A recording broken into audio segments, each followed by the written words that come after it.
My name is Taylor Tolbert. I'm a real estate agent with Pearson Smith Realty here in Northern Virginia. I've been selling real estate this is my 5th full year now. It's been an amazing run. It's super fun. I love it. And I think, the best way that I serve my clients is just giving next level customer service and really caring about my clients. I think that's what really sets me apart. Long term and just in business in general, I've always been a relationship-based guy.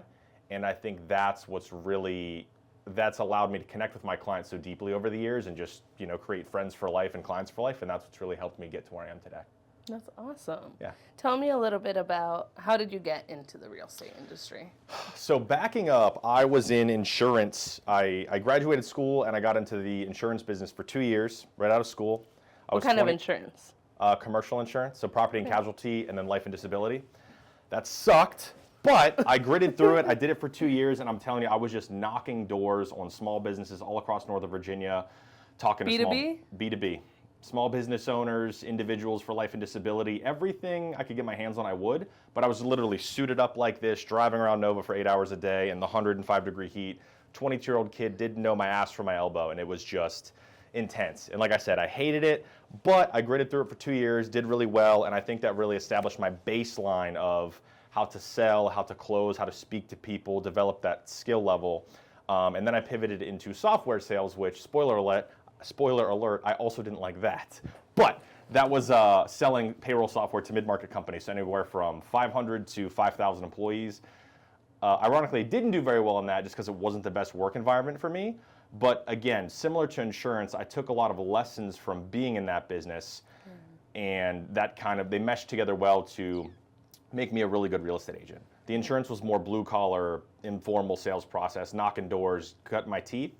And then getting into the payroll software world was a much more corporate, white collar environment where you learn how to professionally prospect and sell and run a sales process and ask questions and develop a business relationship and close deals that way. So I think they both mesh together well to where now I'm in the middle, where it's not as informal as knocking on a tiny 3-man auto service center, but I'm also not calling on Amazon. I've done the Google. B2B. It's a grind. It's a hard industry out there. Definitely a grind. Yeah. Yeah, but no. And then I got into real estate in 2020, or right when the pandemic started, and it's been a hell of a ride so far. Yeah. What have been your challenges lately? Lately? Since then, I mean, obviously if you started during COVID was a challenge in itself, but... Yeah, I think it was more of a blessing in disguise because I quit my job in December of 2019, got licensed in February of 2020, ran a marathon in between because that was the free time I had. But why not? Why not? Exactly. It was crazy.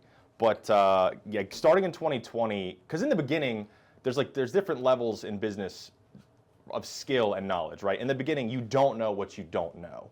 And then eventually you get to, what you know, right? So, and everything in between. So in the beginning, I didn't know what a hot water heater did. Obviously it heats water. Just the most basic shit you could think of. I had no idea how any of it worked. And now, fast forwarding almost 5 years, I've sold 175 homes. I've done deals down to $150K up to $3 million and everything in between. I've seen all types of different houses, types of different cities, worked with all kinds of different people from different walks of life. Made friends, a couple people who aren't friends, but that's part of the deal. And, I've just learned so much, and it's been insane. I think I've been fortunate to do very well very quickly.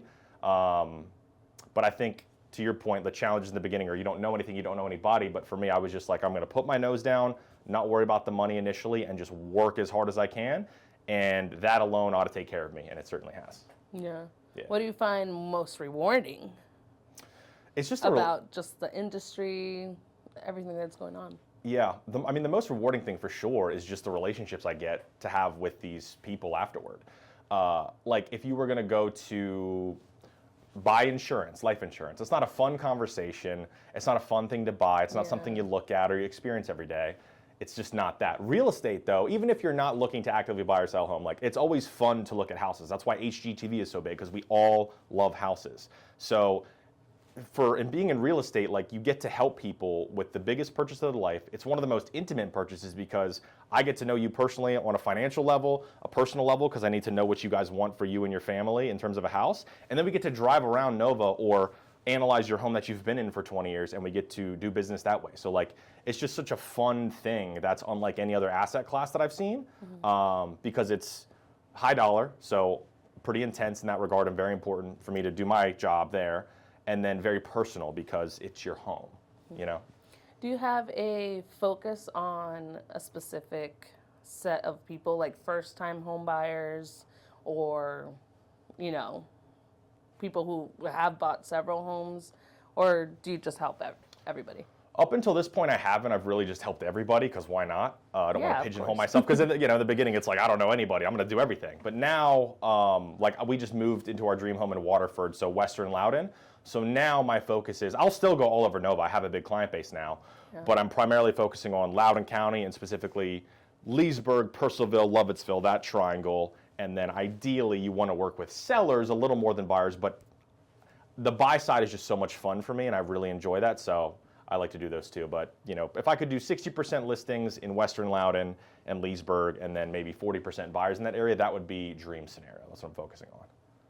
Okay. What advice would you give a business right now, or not a business, but another realtor who is getting into the real estate industry? Of just any advice coming in, like you said at the beginning, you didn't know what you didn't know, right? Yeah. So what advice would you give those realtors coming in now? Advice for a new realtor, I don't even know how qualified I am to give this advice, but I would just say, because I can only speak to what I did, which was put my nose down, take every single kind of business across the board, learn the process, learn the game. Don't worry about the money in the first year, and just you need to establish yourself, right? Whether you're making 50% on a transaction or 100%, it doesn't matter. You need experience and you need deals. That's what I tell people. I'm like, you can be as cute as you want on social media and buy all these fake awards and look cool online, but the only thing that matters is you getting into a transaction, doing a deal, and moving on to the next one while building that client base. So where does your client base currently come from? Like social media? What do you do for marketing? I mean, now I do a lot of marketing. I do a lot of stuff. I have a website that I push all across Northern Virginia. I do postcards every month to a bunch of different neighborhoods now. A lot more word of mouth, which is great because in the beginning, like, you know, it's like all the good agents I speak to are like, we work on referral. I'm like, I don't even know what that means, dude. You know? You're like, I don't even know I'm like, who to refer, what to refer. I'm like, who's going to refer me anything? I have no idea. So that now, though, that certainly is snowballed, but that's the, you know, compounding effect of 5 years of hustling. So now it's a lot of repeat and referral. I've done very, very well at open houses over the years, and I've crushed online leads, whether that's Zillow, Realtor.com, pay-per-click leads that I buy. A little bit of everything is kind of how I've run my business. Yeah. You know, and that's part of it too. Like in the beginning, you don't know what to even do, so you start to do business, and then you're like, oh, this works here, this doesn't work here. And then eventually you're operating on so many fronts that you have business coming to you in so many different ways where you're not relying upon each individual one, and then you're also just growing that word of mouth base simultaneously for the long term. Yeah, true. Yeah. So tell me a little bit about you. Who are you outside of the real estate world? Outside of the real estate world, I'm just Taylor. I'm just a dad and a husband. That's really what I do. I don't hang out with friends a ton of the time. My main focus of my life is my wife and my kids. Kelsey and I have been together, it'll be 14 years. We met way back in high school, Wow. which is, Your crazy. high school sweethearts? High school sweethearts. That's awesome. And then we just had our second son a few weeks ago. So we've got two little boys. Congratulations. Thank you. So 2 little boys. So, I mean, my main focus is really just go work my ass off out in the field and hustling for the family. Bring it home to my family and live our life together. So what we like to do, we like to hang out, watch TV, obviously play with the kids, run around, do all that, and just go to restaurants and spend quality time together. That's our biggest thing. We're not like, we don't go out much. We go to restaurants and stuff together, but it's really just quality time and just hanging out with the family and enjoying life's opportunities. Yeah. We did just buy our dream house, which is super exciting. I was going to ask that. Yeah, we got 3 acres, brand new house up in Waterford, which is way farther than I thought I would ever go. And I'm only 29, which is cool, but it's still really cool to like look back and see that, you know, 7 years of just grinding and hustling and trying to figure it all out. And then you look up and you're like, oh shit, like here we are now. So, you know, that's awesome. It's pretty amazing. So what made this house your dream home? So a few things.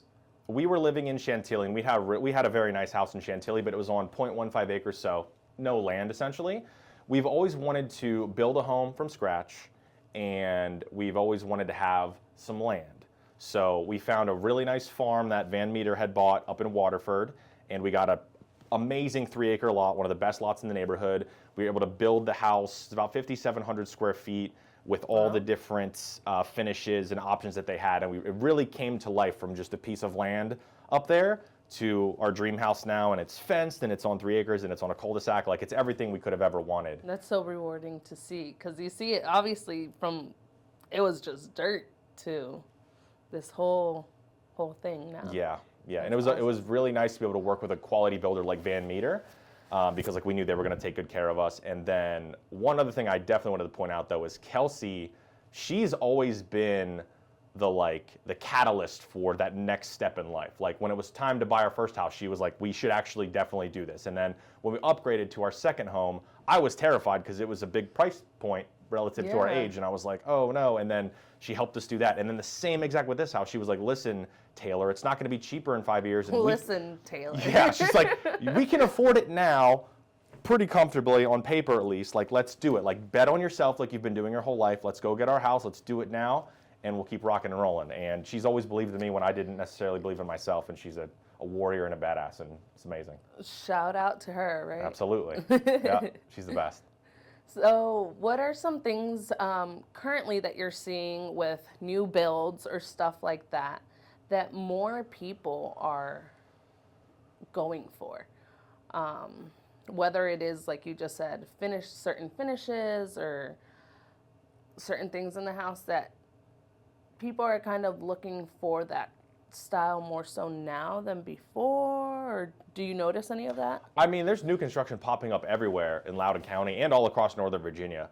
A lot of the builders are building these little like sardine houses is what I call them, where they're just jammed right on top of each other. You can reach out and touch the sides. Cutter.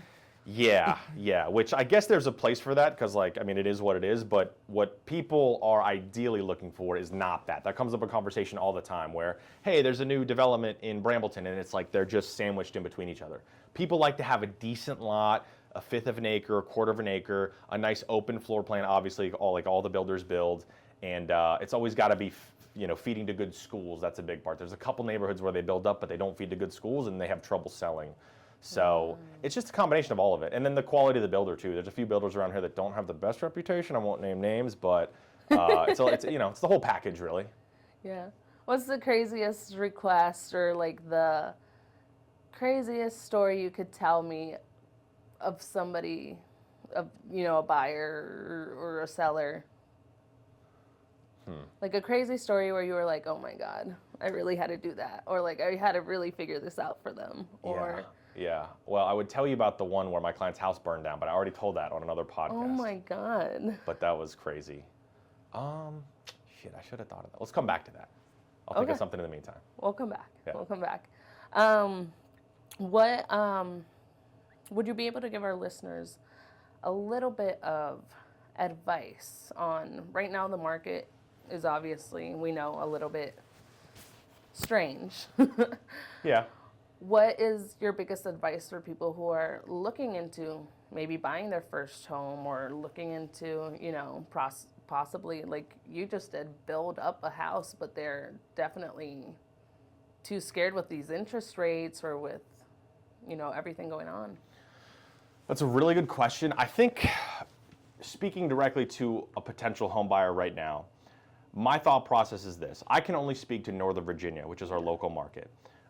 Northern Virginia is one of the most quality real estate markets in the country. We have Washington, D.C., we have all the government jobs, all the contracting jobs, and then everything else in our local economy. So it's extremely, extremely stable here. My thought process, and I just put my money where my mouth is, building my new house and buying a new house here, so I'm not just spewing because I obviously make money when people buy houses. Yeah. I don't see a world where things are going to get cheaper over the next 5 years in Northern Virginia. They're building like crazy. People love Northern Virginia. There's so much job growth here. Amazon's here. Like, there's so much going on that short of a complete collapse, and even if there was, it would bounce back. But short of a complete collapse, Northern Virginia is going to be a strong market no matter what. So I would say that when you can comfortably afford a house that you want and you like, comfortably financially, do it. Because when rates come down, you can refinance, and I'll tell you, when rates come down, people are going to come swarming back into the market where maybe you got a 5% rate, but now you're paying $50,000 more for the house in equity. So my advice is if you can do it comfortably, buy a house now because it's not going to be cheaper in 5 years. Refinancing is always there. Yes, yes. And again, that's easy to say, but I just gave up my 4% rate for a 7% rate on a much bigger house. So it's like, that's what I believe, you know? That's where you kind of have to do the little seesaw and see which thing kind of works out better for you, right? Definitely, definitely. As long as you're staying within those means of what you can afford and you're happy with, I think you'll be okay long term here. Are you currently seeing, you were saying that Loudoun County, obviously, yes, Loudoun County is growing a lot. Do you think that because of those changes, maybe some people are moving out of Loudoun County? Not because of any changes here per se. I think people leave Loudoun County because relative to other parts of the country, our taxes are a lot higher. It's very expensive to live here. Like a house that's $1 million here would be $350,000 in other more rural parts of the country, which is fine. It is what it is. But I think people, they only leave here when they're retiring and they're done because it makes sense to take your money and run. Or if they just can't afford it because life is hard. I get that. Like, you know? run. Yeah. It's like we retired, we made our money, let's get out of here and go buy a house for $400K and ride it out, you know? Yeah, definitely. Is there anything that we haven't touched on that you would like to mention or you would like to speak on so our listeners, you know, can get? Yeah. I mean, your other question where you said the craziest thing, this isn't a very crazy thing at all, but what I will speak to is I've always been focusing on building this business for the long term and with relationships. So for example, I was in my previous neighborhood in Chantilly for barely 2 years, but met some neighbors, made some friends, had some good relationships, you know, because you never know where things might go. And then, you know, maybe 6-7 months ago, I found out one of my neighbors was from my original hometown, crazy. He was building a new house, and then he was going to sell his house, which was 3 doors down from mine, but he already had an agent, which stunk. But I was like, hey, if anything changes, my door's always open. Obviously, I would love to. I sold my house, crushed the neighborhood record, and then about 7 days ago, he calls me and says, hey, can you help me sell my house? He's like, I still haven't sold it. Well, no, he hasn't even put it on the market. He's getting ready. He wanted to make sure he hired an agent that knew the neighborhood and could do a good job. So that other agent's no longer in the picture, obviously. They signed the paperwork with me this morning, but the whole point of that being like when you Congratulations. Thank you. It's like when you just are nice to people, you're helpful to people, you work really hard and your portfolio of work speaks for itself. You'll get opportunities. Like 7 days ago, I hadn't even spoken to him in a couple months. Yeah. But then my phone rings and now I just signed a $1.1 million listing. So if you just, in this business, if you take care of people, focus on the long term and do it right, opportunities like that will come out of the woodworks all the time. And that's what I've been focusing on. That's awesome. I like hearing that. And then for my last question, if you could leave our listeners with like a message or some sort of mantra that you live by or anything like that, what kind of message would that be?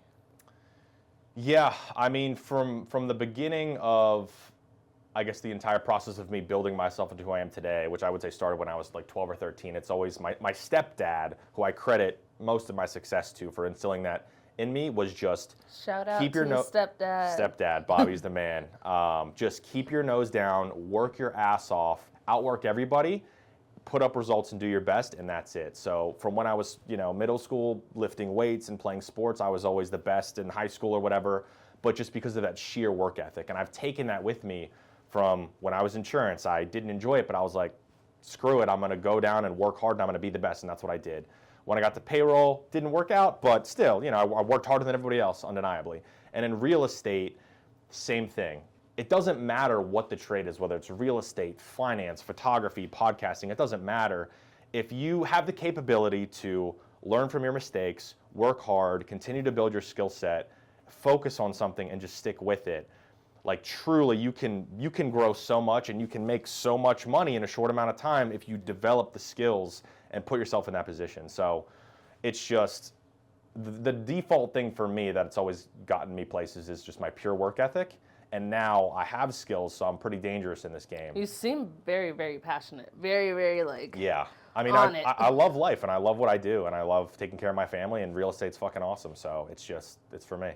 That's awesome. Well, thank you very much for being here with us today, Taylor. Of course. Appreciate the your time opportunity. and coming in and sharing. And give us your socials real quick. Do you have social media, Instagram, Facebook, website, so people can find you? I do, yeah. The best way to get a hold of me is on Instagram. It's just @TTolbert_. I'm wearing this same suit actually in my picture, so you can click on it, find me pretty easy. I'm on Facebook as well, LinkedIn.